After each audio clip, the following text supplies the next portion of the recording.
and former feminist. I wanted to take an opportunity to say thank you to everybody that emailed in topics they wanted to see discussed or questions they wanted answered.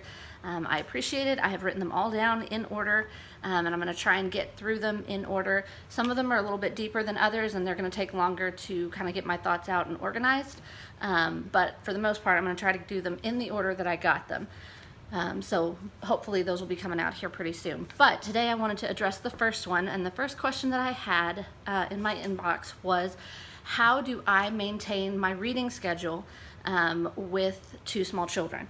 And that is a fabulous question. Reading is one of those things that I absolutely enjoy, but I'm not particularly fast at. My husband is a speed reader. He can read huge books in no time at all, and it's always shocking to me. I am not able to do that. It takes me a much longer time to read a book than it does for him.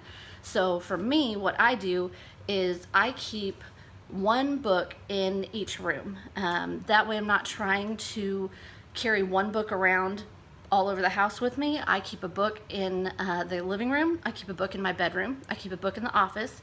I keep a book in the playroom. And then I keep a book in my purse and in my diaper bag. That way, at any given time, if I have 2 minutes or 15 minutes, I can get through at least a couple of pages, if not a chapter or two, during my downtime.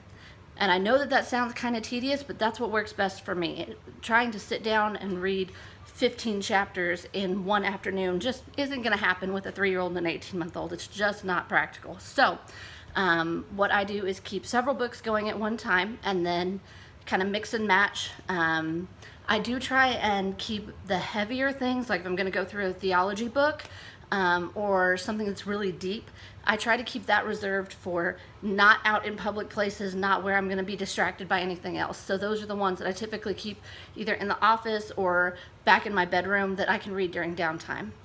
So that's my answer there.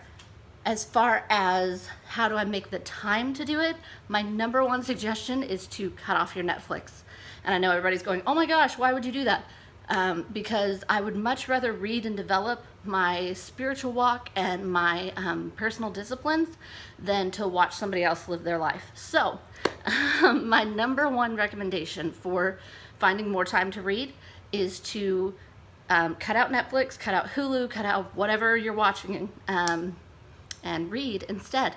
Even if you just did that once a day, it would make a significant difference in your time. So that's probably my biggest recommendation. And then, like I said, having different books stored all throughout the house so that if your kids move from the living room to the playroom, you have another option there. And it just makes life easier and more simple, in my opinion. So I also strongly encourage having a reading plan. So saying, here are the 25 books that I want to get through this year.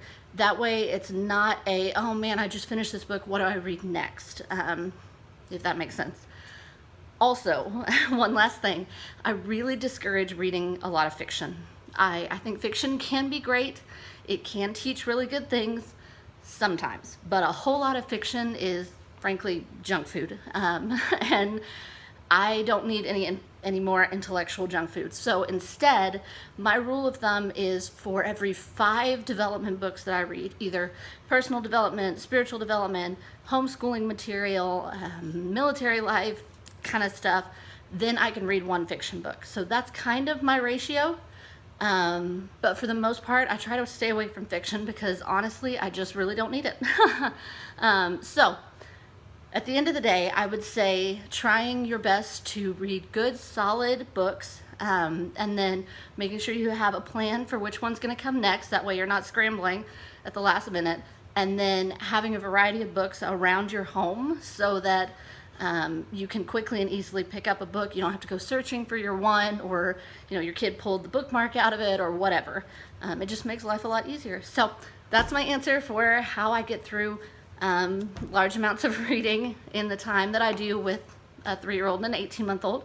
So I hope that's helpful, and I would love to hear any of your tips and tricks for reading large chunks of literature at a time.